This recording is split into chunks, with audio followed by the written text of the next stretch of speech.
Halo teman-teman, acara kali ini adalah Marques Marketing Podcast by Manajemen Pemasaran UK Petra. Jadi di segmen kali ini saya alumni marketing angkatan 2007 ditemani sama Gary. Halo, Gary ini iya. angkatan 2010 ya. Jadi waktu Gary masuk, saya waktu itu jadi Hima ya, ketua Hima. Ketua Hima waktu paling itu. keren ya. Ketua Hima paling keren. Enggak lah waktu itu karena ya masih semangatnya sih gitu. Jadi di acara kali ini tuh kita ingin bahas tentang strategi-strategi yang sudah kita lakukan selama kita kerja sebenarnya kan gitu. Jadi supaya mahasiswa yang sekarang masih aktif ini tuh bisa belajar nggak cuman dari buku, nggak cuman dari dosen, nggak cuman dari yang mereka dengar dari luar, tapi mereka juga bisa belajar dari kakak-kakaknya yang alumni kayak gitu. Jadi sebelum kita masuk ke inti pembicaraannya, boleh dong dikenalin dulu maksudnya kerjanya di bidang apa, terus baru nanti kita akan bahas ya. Silakan. Oke. Jadi ya halo selamat pagi, siang, malam buat adik-adik dan teman-teman semua. Saya Gary dari jurusan marketing angkatan 2010. Sudah memasuki usia yang ke-31 nih. Nggak terasa sudah kepala 3 sekarang. Kalau saya sebelumnya kita disclaimer dulu. Jadi saya di sini nih kapasitasnya itu sharing aja. Jadi bisa benar, bisa salah, kan keputusan yang saya kasih kan belum tentu pas atau belum tentu cocok untuk semua, tapi ya sharing aja. Jadi Betul. cerita Jadi aja. ini lebih ke arah sharing sih. Yes. Jadi yang bagus silahkan diambil, yang kurang baik ya bisa di skip lah, dan bisa jadi pelajaran juga sih. Kalau ada kesalahan-kesalahan itu bisa jadi pelajaran juga sih. Oke, jadi saya punya usaha manufaktur barang-barang kulit. Jadi industri proses pembuatan barang-barang kulit. Ada juga retail brandnya yang namanya Revolt Industry, yang dimana di samping dari Revolt Industry ada beberapa brand juga seperti Rove Gift yang kita bermain di wedding merchandise atau corporate gift. Lalu ada rumah produksi juga untuk maklun, kayak ada orang mau pesan pakai mereknya dia sendiri. Oh bisa ya? Bisa, itu pakai under Raja Leather. Kemudian ada juga Windham Indonesia, ini yang paling junior, yang lahir ketika pandemi. Sebagai salah satu. Itu tuh yang kemarin waktu di Basya ya? Betul. Basya Itu yang kita ambil segmentasi untuk produk-produk kulit yang sifatnya lebih timeless dan lebih affordable dibandingkan brothernya si Revolt Industry. Oke. Gitu. Ceritanya begitu. Jadi sebenarnya Gary ini itu kalau kita mau runtut ya, Gary ini sebenarnya end user dari saya punya usaha gitu. Nah, Jadi sama ini, betul. jadi saya sendiri ini usahanya di bidang kimia. Jadi kimia untuk menyupport industri kulit. Jadi kita kulit yang untuk kulit lembarannya nih di pabrik kulitnya. Nah dari pabrik kulitnya itu yang akan support ke usahanya Gary. Jadi gitu. Jadi ini sebenarnya masih agak nyambung ya, sih. ekosistemnya masih muter-muter aja. Ekosistemnya ini, masih sama tuh. Betul. Nah jadi di podcast kali ini tuh yang ingin kita bahas itu supaya anak-anak tuh bisa belajar, teman-teman kita yang masih kuliah ini bisa belajar tentang strategi apa sih yang kita lakuin pada saat kemarin waktu pandemi. Jadi cukup telak juga ya pukulannya, dan kita ini kan baru pertama kali merasakan tiba-tiba bisnis itu benar-benar off gitu. Jadi nggak ada sama sekali pergerakan, bahkan pergerakan orang pun kan nggak ada gitu. Kita susah banget untuk ketemu orang. Habis gitu kita juga untuk promosi sampai bahkan ke yang ranahnya internasional itu juga susah gitu, karena penerbangan semua kan ditutup stop tuh. Nah tadi kan dengar kalau salah satu unit usahanya Ko Gary ini kan Rove Gift ya. Itu kan wedding ya. Betul. Itu kepukulnya pasti Wah, keras itu banget tuh. benar-benar kan gitu. udah nggak gila aja udah selamat sih kalau yang di Rove Gift ya, karena kan nggak ada satupun event, nggak ada acara korporat, nggak ada RUPS apa semua, jadi acara semua berhenti total ya, jelas nggak ada pemesanan, inquiry-nya berhenti semua. Nah itu boleh nggak diceritain gimana kan pada saat kalau kita mau order nih, kayak saya misalkan saya ini perusahaan nih, saya mau order untuk RUPS nih misalkan, berarti kan saya udah titip DP itu ke Rove itu. Nah itu gimana tuh yang terjadi tuh? Apakah DP-nya banyak orang yang minta balik DP-nya atau gimana tuh waktu kondisi pandemi? Jadi itu kan karena semua berhenti. Yang lucu karena Rove itu kan besarnya di dunia wedding. Yang paling lucu itu sebenarnya jadi katakanlah mereka udah DP di 2019 tuh ya. Betul, iya kan untuk acara wedding 2020 kan. 2019 udah DP nih ya. Terus mereka 2020 itu mulai ngerencanain kan weddingnya di awal-awal bulan itu, awal-awal tahun tuh mulai ngerencanain. Maret kan masuk. Akhirnya kan pasti ke postpone. Iya, ketunda betul. kan. Yang lucu sebenarnya ada yang nggak jadi menikah loh. Jadi karena pandemi itu malah. Jadi Maksudnya mereka nggak akhirnya jadi menikah tuh pisah. bubar. Iya. Wah gila. Jadi pandemi mungkin menyelamatkan 1 atau 2 nyawa mungkin ya, akhirnya nggak cocok gitu kan, akhirnya Iya, gitu. mereka terpisah. Tapi anyway kalau kita di Rove untungnya kita punya disclaimer punya kontrak juga bahwa DP itu nggak bisa Nggak bisa dikembalikan. Nah, itu penting sekali, berarti sebenarnya kalau punya kontrak yang menjaga nilai supaya kita juga tetap on track, jadi biar kita nggak bisa juga dikalahkan dalam tanda kutip oleh customer. Karena DP ya layaknya nggak bisa kembali dalam bentuk apapun kalau di kami ya. Ya, karena kan sebenarnya DP itu kan bukan untuk keuntungan kita ya, itu kan kita untuk beliin bahan baku tuh di sana. Jadi lain-lain, pada posisi di bulan-bulan Januari mau masuk produksi, itu barang-barang material tuh udah masuk semua tuh di tempatnya Kogeri kan gitu. Nah begitu terjadi pandemi, itu uang udah jadi barang tuh kan gitu. Itu jadi makanya itu juga salah satu pelajaran juga ya. Kita bisa take note juga bahwa pada saat kita punya usaha, kita harus punya kontrak tuh dengan detail, harus detail banget. Harus detail banget tuh dengan customer, karena karena kan ini kan sebenarnya masih bisa dikategorikan force major ya gitu, force major. Dan sebenarnya kalau force major itu masih bisa kita meminta uang kembali tuh kalau kita ngelihat di ini ya di perjanjian gitu. Tapi kan mungkin ada diskusi-diskusi secara kekeluargaan kan apa yang harus ini. Nah, antara orang yang akhirnya memutuskan untuk membatalkan pernikahannya itu dengan orang yang akhirnya postpone, maksudnya mungkin kita nggak jadi nih kawin tahun 2020 nih, kita kawinnya di tahun ini nih 2023 gitu. Itu banyak nggak sih maksudnya yang seperti itu? Banyak banget. Jadi ya hampir 100% lah kalau 2020 kita bilang tuh benar-benar 100% yang menunda weddingnya mereka atau acara wedding mereka ke 2021 tanpa mengetahui di 2021 ternyata kan juga muncul kan ada varian yang baru tuh yang Delta itu yang gila yang itu. lebih gila lagi. Nah,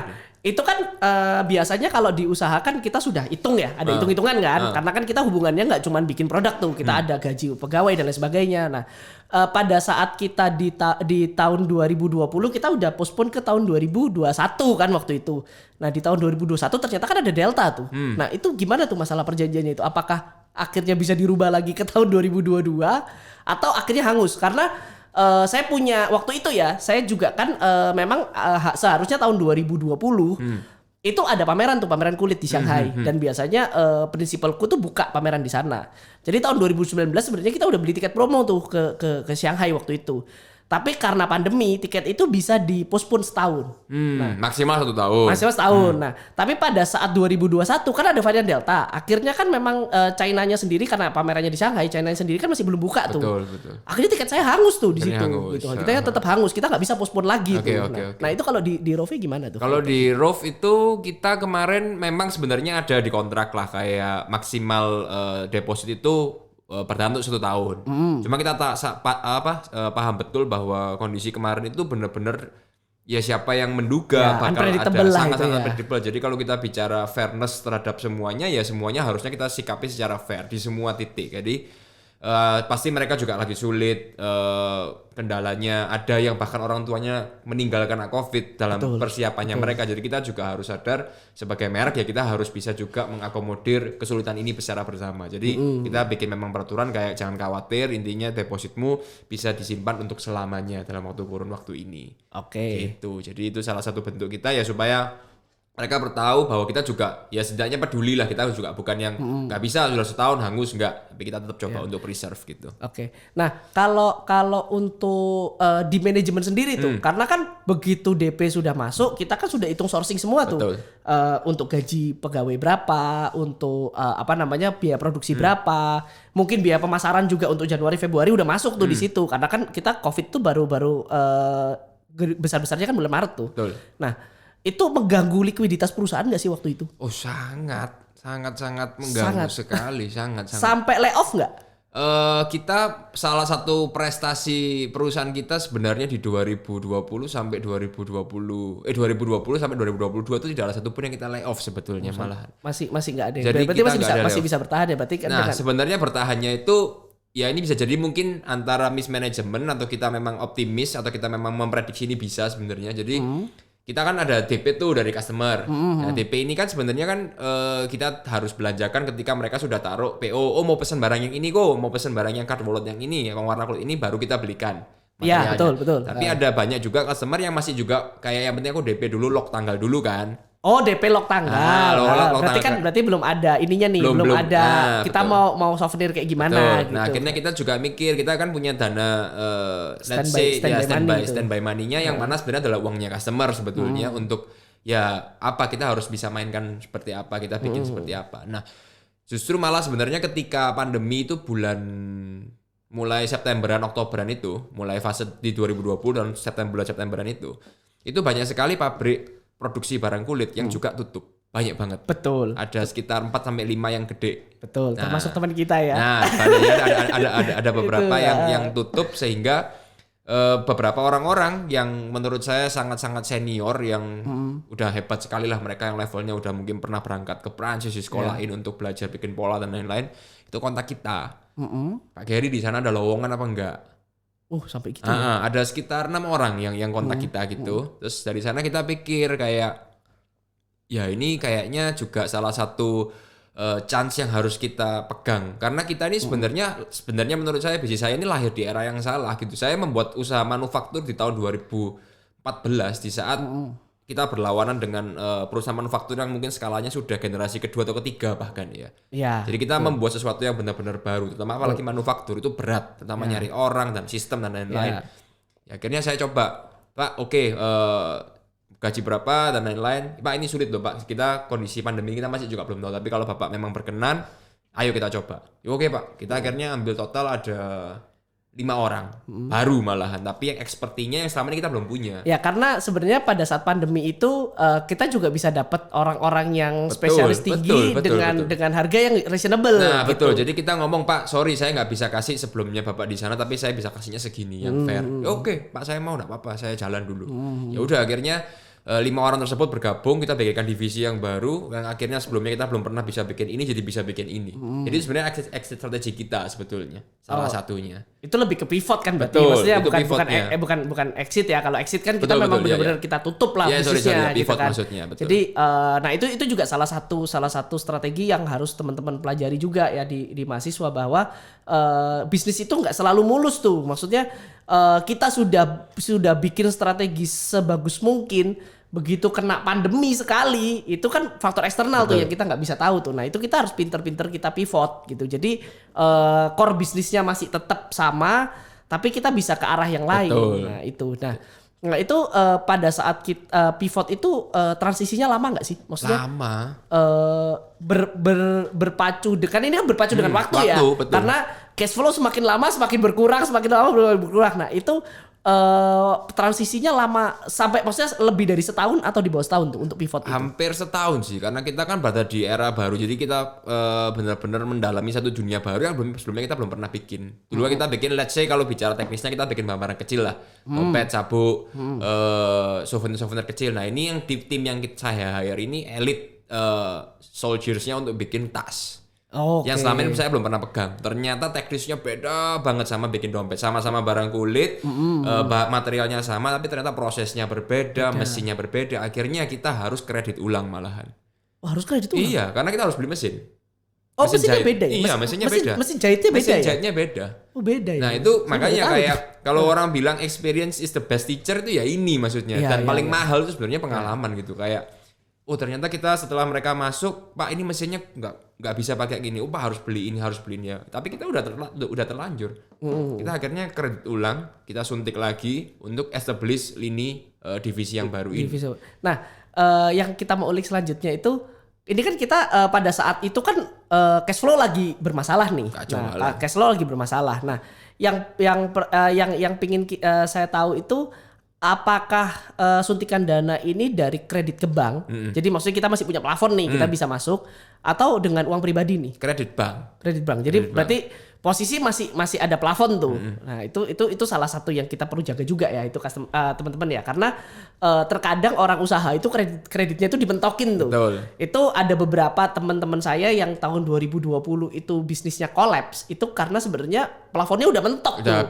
Sudah habis plafonnya. Jadi mereka mau pivot bisnis, mereka butuh ada tambahan kayak tadi mesin dan lain sebagainya, mereka udah nggak bisa nih, plafonnya udah nggak nutut tuh. Akhirnya yang dilakukan cuman refinance atau restructure tuh di situ. Nah tapi kan nggak mudah juga tuh refinance dan restructure. Nah itu penting banget tuh untuk menjaga likuiditas kredit juga. Sekali. Jadi bukan hanya likuiditas cash flow di perusahaan nih yang harus Tapi dijaga gitu. harus, Likuiditas kredit itu juga harus dijaga tuh pada saat. Jadi kayak harus tahu memang buffer duit itu kalau udah misalnya kita ambil plafon nih, habis itu udah kebaca trennya kok kegerus terus jangan biarin sampai habis harus udah bergerak sebelum itu sampai ke titik itu gitu loh. Itu. Yang harus kita pahami betul. Itu penting sih karena orang itu kan sifatnya greedy ya. Betul. Gitu. Kita punya plafon 5M nih, kita baru kepake 1-2M nih. Wah, kayaknya ada 3M nih. Ini kita bisa nih bikin ini. Nah, pada saat ada faktor eksternal ini sebenarnya cadangan-cadangan ini tuh yang bisa membuat usaha kita itu tetap survive gitu. Termasuk pemerintah kita juga karena cadangan devisa kita waktu itu besar. Kita bisa grab vaksin secepat mungkin kan gitu. Itu kalau rasio utang kita terlalu tinggi itu gawat juga sebenarnya di Indonesia gitu loh. Jadi itu penting sekali sih untuk menjaga likuiditas utang juga gitu. Jadi likuiditas kredit itu juga penting. Nah, kemarin itu yang lucu juga kan ada tuh di apa namanya di TV kan banyak info restrukturisasi dan lain-lain kan. Ya, saya itu baru ambil produk bank itu tahun 19 itu baru pertama kali ambil produk bank. Maksudnya kita ngambil kredit itu 2019. Jadi dari 2014 sampai 2019 mandiri. Luar biasa ya, 5 tahun loh mandiri loh ya. Mandiri. Jadi itu ya sebenarnya juga kayak pertama kali kayak mau ambil utang kayak aduh kok aku nggak mau ya. Tapi teman-teman rekan-rekanan yang lebih senior, yang lebih dalam tanda kutip berpengalaman itu bilang ya harus ambil untuk utang produktif, tapi dipastikan investasinya itu untuk aset atau apa, jangan untuk operasional bla bla bla. Nah, jadi kita dapat beberapa bekal, kita beranikan diri untuk karena memang kayaknya harus pada saat itu. Terus 2020 pandemi intinya karena ada investasi kita tadi kan bentuk orang, bentuk mesin dan lain-lain. Dan bisnis secara keseluruhan juga tidak sedang baik. Jadi kita sebenarnya juga membayar operational expense menggunakan kredit sebetulnya. Jadi itu sebenarnya sesuatu yang bisa dibilang bodoh menurutnya. Jadi kita hutang untuk menutup hutang. Kita beli nyawa aja sebenarnya. Ya membeli waktu. Betul. Membeli waktu. Tapi untungnya 2019 tuh. Kalau ngajuin kreditnya 2020 pasti nggak mungkin kena tuh. Itu untung tuh 2019 tuh sebenarnya. Nah ini juga info baru. Jadi saya baru tahu. Ini mungkin buat teman-teman juga yang juga nanti mungkin mau memulai usaha atau mungkin sedang berusaha juga. Kan restrukturisasi tuh. Wah ada restrukturisasi ini bunganya bisa dibayar di belakang. Coba hubungi bank. Saya telepon officernya banknya. Bu saya mau ajukan restrukturisasi untuk PT saya dan lain-lain. Oh sebentar saya cek dulu. Pak. Saya kalau boleh saranin, Bapak kalau bisa bagaimanapun caranya jangan restruct. Kenapa Bu kalau gitu? Bapak ini masih umur 29 pada saat itu. Kalau Bapak ambil restruct, nanti di BI checkingnya Bapak, ya, betul. itu bakal ada note bahwa berarti ada ambil kreditnya di 2019, 2020 udah minta restrukturisasi. Ya. Jadi itu akan mempengaruhi BI betul. Checking ke depan. Bapak berusaha semati-matian bagaimana caranya tidak restrukturisasi. Jadi di sana setnya udah sama, kita nggak bisa restruct. Kita berjuang ya bagaimana caranya untuk bisa tetap ke cover apa yang harus kita kerjakan dalam waktu tersebut. Gitu. Jadi salah satu caranya dengan ini ya naikin plafon ya. Maksudnya ngambil plafon yang masih ada. Lagi, betul.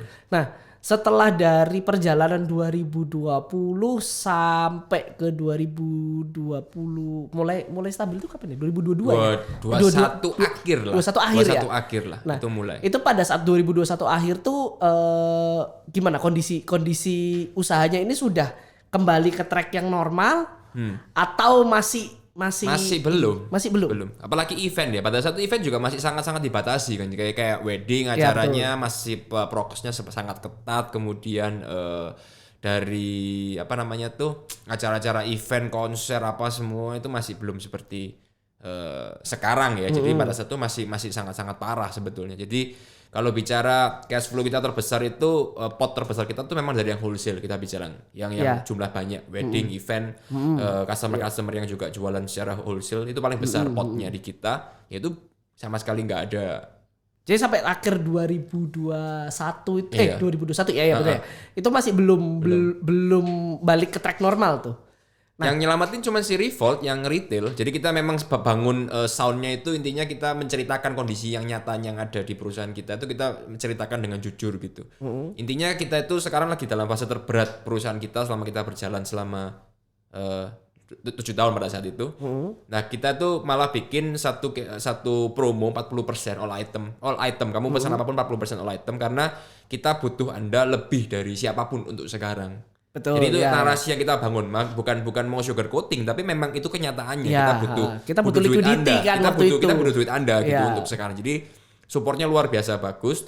Satu customer base kita itu bisa dibilang cukup loyal. Ya mereka beli produk kita, mereka bantu repost, mereka bantu share, mereka beli kado untuk ini. Jadi mereka beli. Itu yang menyelamatkan kita sampai sekarang. Sampai 2022. Sampai 2022. Ya, awal itu. Itu juga informasi juga ya. Kayak kalau nggak salah kan Revolt pernah didatengin Sandiaga Uno ya. Betul. Ya, itu 2022 ya. 2022 itu. Karena apa namanya itu salah satu sebenarnya salah satu startup anak muda yang cukup fenomenal sebenarnya Revolt itu gitu. Dan kita juga kan support ke G20 kan waktu itu. Betul. Gitu. Jadi waktu itu G20 pesan merchandise-nya di kita. Pesan merchandise-nya gitu. Itu juga salah satu way out ya untuk menstabilkan lagi apa namanya usaha ya. Nah, terus masuk ke tahun 2022 lebih baik atau apa ya? Atau lebih apa namanya challenging nggak sih sebenarnya? Karena kan awal di 2022 kan ada isu perang tuh yang Ukraina Rusia tuh. Nah, itu lebih challenging atau makin slow down sih? Maksudnya lebih akan kembali ke tracknya atau makin challenging tuh di 2022? Karena sebenarnya kan kalau COVID sudah mulai reda ya. Tapi isu lain tuh mulai datang tuh, isu resesi isu perang. Nah, itu gimana tuh? 2022 lebih baik, tapi jadi lebih challenging. Kenapa? Karena kita punya tanggung jawab untuk mengembalikan apa yang sudah kita pinjam sebelumnya. Kekuatan setannya itu kan. Itu yang kemarin di 2020 2021 kan. Jadi kita ada kredit dan lain-lain itu karena kita sudah harus dalam kutip kita harus memetik hasilnya tuh di 2022. Tapi ternyata memang belum bisa terlalu maksimal, tapi lebih baik secara grafik, omset naik, semuanya juga udah mulai bergulir, inquiry mulai masuk lagi, G20 2022 kemarin dan lain-lain. Jadi inquiry masuk, tapi kita memang masih harus doubling sebenarnya dibandingkan yang sebelumnya. Ya karena kan tetap kita punya margin kita tetap harus kita bayar payback ya. Betul, harus dibalikin dulu kan. Apapun yang kita lakukan saat ini itu akan menjadi tanggung jawab kita di kemudian hari. Karena saya bisnis 7 tahun tabungan tuh benar-benar habis. 7 tahun berbisnis itu habis di pandemi itu total habis semua tabungan perusahaan. Itu yang harus dipikirkan ya bahwa kadang kita sudah set usaha itu secara baik, strategi secara baik, komunitas kita sudah punya, ekosistem kita sudah punya, semuanya baik-baik saja. Tapi begitu dihantam sekali sama COVID, itu mengerikan karena ini kan isunya kesehatan. Betul. Beda kalau kita flashback kayak tahun 2008 waktu financial crisis, tahun 2015 waktu itu juga ekonomi krisis juga di sana. Tapi dampaknya kan nggak separah waktu COVID karena begitu COVID itu semua lini berhenti. Even sekolah, pekerjaan kita harus WFH dan lain sebagainya itu berhenti gitu. Jadi tantangannya akan jauh lebih berat. Itu benar-benar seperti memilah mana yang memang masih kuat untuk bertahan, dia akan tetap bertahan, mungkin bisa scale up jauh lebih tinggi. Tapi yang nggak bisa bertahan dia sudah berhenti di situ. Mati langsung. Mati di situ. Sebenarnya itu juga menunjukkan kayak kita banyak belajar juga lah. Pasti dari Koyoshi apa semua juga belajar kayak ternyata kalau kita bicara matematika bodoh-bodohan matematika. Saya umur 31 udah mengalami pandemi, dalam kutip saya melihat penyakit sebagai sebuah ancaman bagi humankind gitu ya. Itu ada flu babi, flu burung, ada SARS kalau tahu dulu ya. SARS itu kan sebenarnya juga COVID ini kan juga SARS juga kan dulu sama. Sempat viral kan waktu sempat kita viral. SMP atau SMA. Betul, waktu mungkin SMP, ya. SMA. SMP itu bahkan udah sampai masuk Singapura tuh waktu itu. Betul, dari Singapura kan. SARS, ada MERS, terus sama COVID yang terakhir ini. Ya. Kita berarti kan 5 sudah ada. Kita mengalami 5 yang kita alami. Betul. Saya umur 30, berarti harusnya ini kalau kita bicara cocokologi ya, per 6 tahun sekali akan muncul epidemi baru. Betul. Nah, bisa ini berarti jadi. sebenarnya akan jadi satu sinyal sebenarnya kalau kita menyikapinya dengan bijaksana ya. Kita harus bisa ngeset satu bisnis di mana kita harus mampu untuk mengovercome ini ketika ini terjadi lagi. Harusnya ini kan pelajaran yang sangat-sangat mahal. Iya, betul. Saya sadar betul bisnis saya nggak kuat ketika dihantam seperti ini. Iya. Berarti saya harus bisa cari bagaimana caranya ketika suatu hari mungkin akan datang lagi.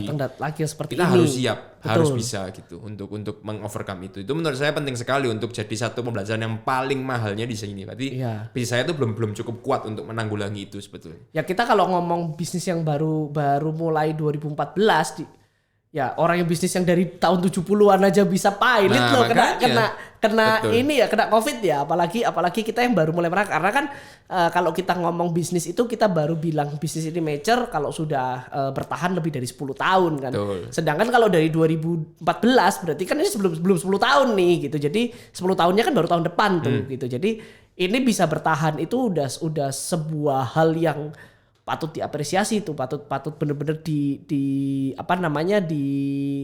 pestakan harusnya Betul, kan gitu. betul. Karena beda dengan hantaman-hantaman yang pernah kita lakukan bukan kita ya dunia ini lakukan gitu. Seperti MERS dan lain sebagainya gitu di krisis ekonomi tahun 2015 gitu. Itu nggak sampai kena ke Betul. personal orang kan Betul. gitu. Kalau dulu kan cuman skala bisnisnya aja yang kena gitu. Apalagi yang kena biasanya bisnis besar dengan utang-utang yang besar kan gitu. Nah, sedangkan UMKM itu kan sebenarnya masih bertahan ya waktu itu.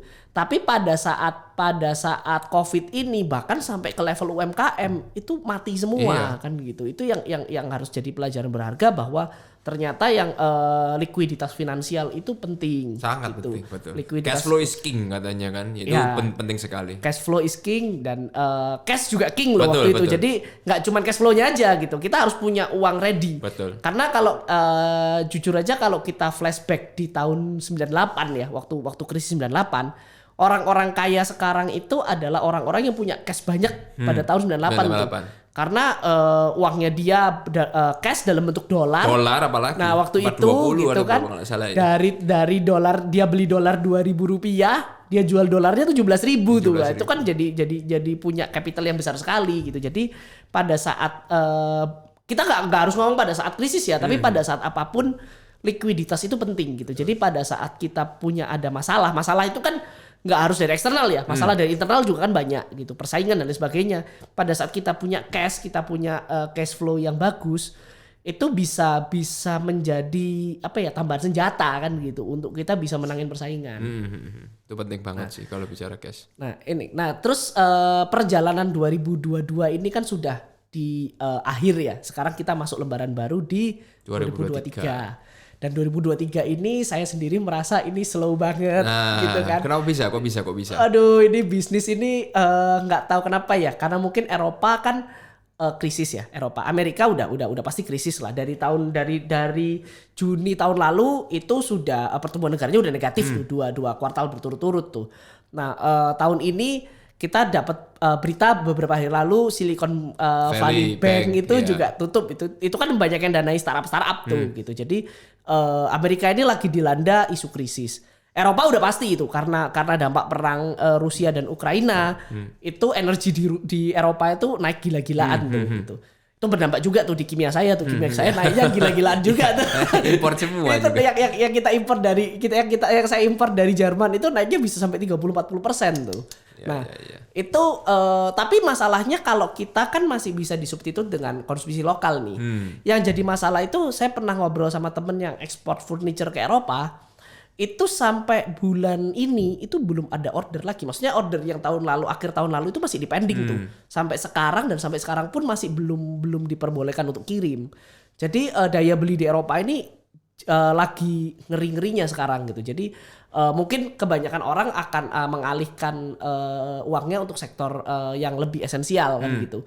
Nah, menurut Ko Geri gimana sih kita tentang isu-isu resesi 2023 ini? Kalau saya ngelihatnya intinya karena produk kita itu kan barang-barang tersier yang setelah primer dan sekunder terisi baru ke tersier. Jadi harusnya nanti kita harus bersiap lah. Intinya saya harus bersiap. Tapi saya sampai sekarang belum ada sign udah penurunan.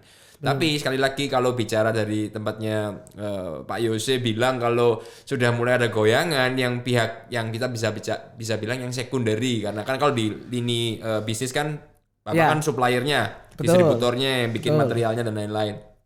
Harusnya kalau Anda berat, berarti saya nanti akan mungkin 3 bulan 4 bulan 3 bulan lagi. Kita coba nanti ketemu lagi di 3 4 bulan lagi. Ya, mesti bicara lagi tuh nanti 3 bulan.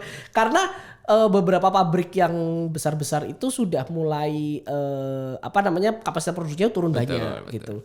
Apalagi yang memang supply-nya ke Eropa, ke Amerika gitu. Itu berat sih di tahun ini. Nah, kira-kira apakah strategi-strategi yang pernah dilakukan di tahun 2020 kemarin itu masih relevan nggak sih kalau kita pakai untuk menghadapi krisis di tahun 2023 ini?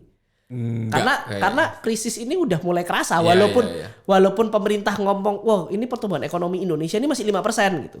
Tapi dari 5% itu berapa persen yang dari sektor energi gitu. Kalau kita ngomong kan batu bara, minyak batu bara, gas dan lain sebagainya itu kan memang naik tinggi banget di tahun 2022 gitu. Jadi kalau kita ngomong apakah relevan kenaikan 5% dengan kondisi ekonomi yang real sekarang, kok menurut saya nggak relevan gitu, karena pemerintah ngomong pertumbuhan ekonominya 5%, tapi ya kita yang di bawah ini berat banget gitu kan. Betul. Jadi asumsi saya adalah mungkin dari 5% itu yang 4,5% itu ditopangnya sektor energi gitu. Makanya kenapa kok pemerintah bisa surplus tuh? Karena kan memang batu bara itu naiknya tinggi banget dari 50 sampai ke sempat 300 kan waktu itu gitu. Jadi perusahaan-perusahaan batu bara, tambang pemerintah dan lain sebagainya ini lagi mendulang keuntungan yang besar.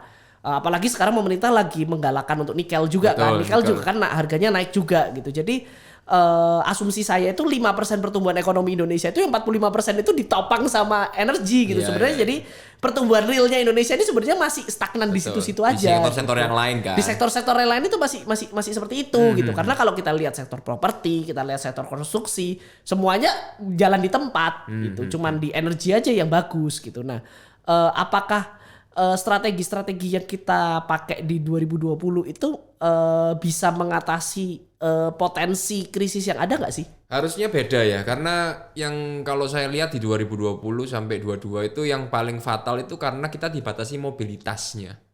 Oh iya betul. Kalau mobilitas sudah stop, nadinya stop, udah itu yang menurut saya game over paling terakhir sebuah peradaban dunia ini ketika mobilitas sudah stop. Kalau di film-film kan zombie-zombie itu ya kan. Ya. Karena nggak bisa apa-apain. Kalau mobilitas sudah stop itu kacau. Tapi kalau harusnya kalau masalah resesi dari ekonomi, maksudnya karena masalah global finance dan lain-lain, seharusnya lebih mudah ditanggulangi, dalam tanda kutip ya, lebih mudah ditanggulangi karena nggak sampai menakutkan secara personal, horornya itu nggak sampai mengganggu mental. Kalau kita ingat dulu di 2021 Delta itu ya. Setiap hari kita lihat Instastory itu, percaya nggak percaya itu kayak ada aja yang berangkat gitu kan. Betul. Ya. Apalagi kayak Pemprov Jawa Timur juga kan ngelis tuh. Setiap hari yang positif berapa, yang masuk rumah sakit berapa. Nah itu juga menurut saya memang media pada saat itu memang agak kurang ajar sih memang. Itu kayak benar-benar menakutkan gitu, kayak ngelihatnya kan semua yang menakutkan. Jadi memang juga terdampak sekali secara psikis, ekonomi psikis, dan kita sebagai manusia mental kita kan sangat-sangat terdampak. Betul. Jadi kalau problemnya bukan mobilitas dibatasi seperti itu, dan syukur media tidak mendukung gerakan-gerakan seperti itu, seharusnya sih nggak semenakutkan, jauh tidak menakutkan seperti yang kemarin menurut saya ya. Karena kan ini anak-anak marketing yang sekarang ini sebentar lagi kan mau masuk dunia kerja nih. Mereka mungkin pada saat ini mereka lagi seneng-senengnya tuh, mereka nggak usah kuliah tuh, mereka bisa main dari rumah kan, online gitu. Zoom-nya nyala tapi dia tetap main Mobile Legends kan gitu. itu sering tuh kan gitu. Nah, cuman mereka habis ini kan mereka akan menghadapi dunia yang sekarang ini sudah berbeda. Nggak kayak yang dulu lah kayak gitu kan, nggak statis, kita ini dinamis sekali gitu. Dan mereka tidak merasakan dampak COVID secara bisnis kan gitu. Secara ekonominya kan enggak gitu. Memang secara mobilitas iya gitu. Nah, kira-kira untuk teman-teman di manajemen pemasaran yang mau lulus ini ada saran nggak sih pada saat dia mau masuk ke dalam sebuah pekerjaan atau dia mau bangun bisnis gitu? Apa saja yang harus dipikirkan untuk mereka supaya pada saat pandemi ini kalau sampai terulang, atau kita ngomong nggak usah pandemi lah, endemi aja gitu, kalau sampai terulang itu mereka siap gitu. Karena kenapa sih kita itu sampai tidak bisa menangani COVID secara lebih cepat? Karena sebenarnya kita kan nggak tahu ya. Karena pandemi sebelumnya kan tahun 1900 tuh waktu Black flu itu ya. iya Spanish waktu flu Spanish itu. flu kan gitu. Tahun 1900 itu kan udah hampir 100 tahun yang lalu gitu. Jadi kita nggak tahu cara menyikapinya. Betul. Nah, ini anak-anak sekarang juga sama nih, pada saat nanti dia lulus dia nggak akan tahu cara menyikapi bisnis itu seperti apa. Nah, kira-kira ada saran nggak sih? Sejujurnya itu sulit sekali ya. Kalau saya bisa jawab itu mungkin saya jadi bapak marketing yang baru nanti mungkin. Oh, Tapi intinya jadi begini. kajur nih. Iya, jadi kepala jurusan jangan-jangan ini. Boleh Pak, saya jadi kajurnya kalau saya jawab ini ya. Tapi intinya mungkin kalau saya ngelihat terutama yang berhubungan sama teori marketing lah, paling sederhana, nggak tahu ini masih relevan apa nggak di zaman sekarang SWOT itu ya. Saya ngelihat memang di bisnis saya threads-nya tuh nggak saya isi. Ada calon problem ini tuh saya kan nggak tahu. Pak Yose pernah ada nggak di SWOT-nya bikin misalnya Zelio-nya ini? Selalu kalau SWOT itu kita paling susah ngisi kolom thread tuh. Thread kan tapi kita ngisi lah, oke thread tantangan dari eksternalnya apa? Oh, kompetitor lebih banyak capitalnya. Tapi kita pernah ngisi nggak ada calon problem potensi masalah bahwa akan ada pandemi ya ini, itu karena kita udah merasakan. Berarti next bikin bisnis harus wajib menggarisbawahi jika ada pandemi. Itu, lalu kita cari strength kita dari opportunity kita apa, kita gabungkan ke threadnya. Nah itu penting tuh. Itu penting sekali. Jadi di dalam thread kita harus masukin tuh pandemi itu. Kita sudah pernah ngerasakan. Kita bisa ngobrol dengan orang tua kita mungkin yang bisnisnya terdampak. Gimana sih cara kita menghindari thread ini gitu? Karena pada saat kita lagi menjalani situasi COVID itu kita masih dalam proses belajar mengajar kan gitu. Pada saat nanti lulus kita belum tentu pandemi ini akan terulang dalam waktu dekat kan gitu ya. Karena kan dari sisi kesehatan dan lain sebagainya pasti akan beroperasi terus kan gitu. Tapi pada saat terjadi yang paling mungkin terjadi itu kan financial crisis. Karena itu kita udah lihat nih dari tahun 88, dari tahun 98, di 2008, bahkan 2015 tuh belum 10 tahun itu udah kena tuh. Sekarang 2023 ini berarti ada siklus 10 tahunan dan itu juga sebenarnya financial crisis itu harus dimasukin tuh di dalam thread itu gitu. Jadi supaya kalau nanti ada tugas tuh bikin SWOT nggak cuman threadnya itu kompetitor gitu kan kayak gitu ya threadnya. Jadi bisa jadi ajang yang menarik untuk ngobrol dengan dosen pembimbingnya atau dosennya ketika kita suruh ngisi thread. Menurut saya itu malah digarisbawahi sekarang ya. Kalau saya suruh boleh buka bisnis baru ya, saya nggak peduli sama kompetitor ngelakuin apa karena semua pasti melakukan hal yang sama yang kita lakukan. Ibaratnya kan begitu. Betul. Tapi kalau kita bagaimana cara menyikapi external factor seperti financial crisis atau pandemi itu, menurut saya kita baru benar-benar sah. Kalau saya ini orang kaya raya, ada anak-anak muda present bisnis ke saya, mau diinvest duit, saya tanya dulu kalau pandemi terjadi kamu mau ngapain? Betul. Harusnya bukan begitu kan? Karena itu yang paling sulit menurut saya dibandingkan yang lain-lainnya. Nah itu penting tuh yang seperti itu ya. Kalau inovasi produk, bla bla bla, channel digital, marketingnya, ads-nya pakai influencer, TikTok-nya begitu, semua juga bisa ngelakuin. Tapi kepintaran dan kreativitas dan kesulitan dalam meramu threads supaya itu nggak gampang itu nggak gampang betul. Itu. Karena kita sendiri untuk melewati itu bukan 1-2 hari ya, itu berbulan-bulan bertahun-tahun gitu. Dan pada saat kita salah sedikit saja milih strategi itu kacau balau tuh. Karena ada satu temen saya juga kita ngobrol-ngobrol, dia itu salah strateginya karena sebenarnya nggak salah strategi tuh. Dia investasi di mesin dan lain sebagainya di tahun 2017-2018. Dia kan nggak tahu tuh bakal ada pandemi tuh. Jadi dia invest mesin, permajaan mesin dan lain sebagainya. Dan tahun itu sangat-sangat efisien gitu. Nah pada saat kena pandemi kan utang bank tetap bayar ya kan gitu kan, jadi kan utang mesin dan lain sebagainya itu kan tetap jalan, sedangkan orderannya tambah lama tambah turun gitu, ordernya stuck gitu.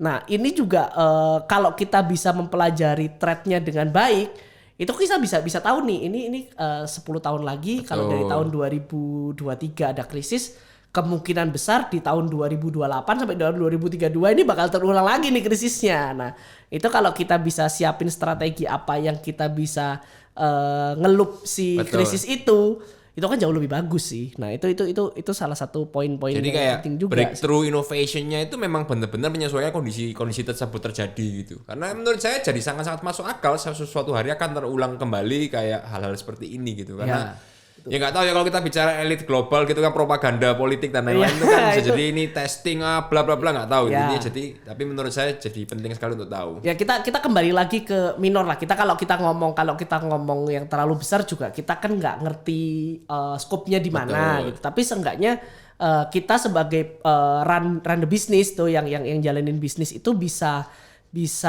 antisipasi tuh kalau pada saat terjadi yang seperti itu.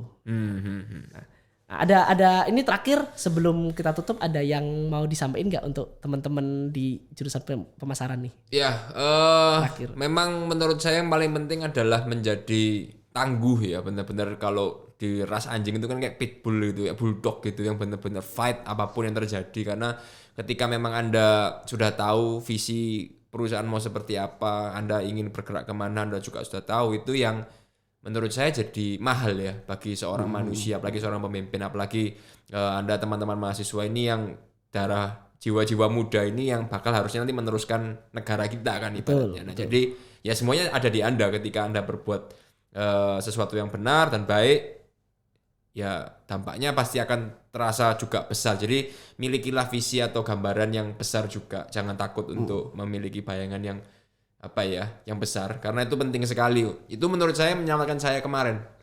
Jadi sudah sempat kono duite iki opo iki kan kita juga punya kebutuhan pribadi dan lain-lain. Ada teman-teman yang harus gajian tapi tidak ada duitnya. Tapi kayak akhirnya merasa kayak kayak loh aku iki gimana sih aku ini masih bisa kok kayak aku makan masih enak masih nyantai aku pribadi Gary ya tapi teman-teman lain itu makan aja sulit loh mungkin teman-teman produksi bisa jadi kayak akhirnya itu membuat kita jadi lebih kuat lagi visi kita untuk mendirikan perusahaan ini harus bertahan harus bisa survive itu harus bisa lebih gede itu jadi lebih kuat jadi itu percaya nggak percaya jadi sebuah hal yang mistis yang kayaknya kita besok harus restart ya kita harus semangat tuh penting sekali ternyata. Jadi kayak kalau dulu belajar bikin visi misi kayak apa sih kayak visi misi kata-kata satu buah kalimat yang nggak ada artinya yang repotin gitu yang apa sih terlalu muluk-muluk. Tapi ternyata tuh pada saat berat seperti kemarin tuh sangat menguatkan ya itu. Jadi itu penting. Oke, thank you waktunya. Terima kasih banyak. Semoga nanti ke depan ada lanjutannya lagi dari podcast ini nggak berhenti sampai di episode ke-100 tapi ke-1000 nanti. Oke, siap. Oke.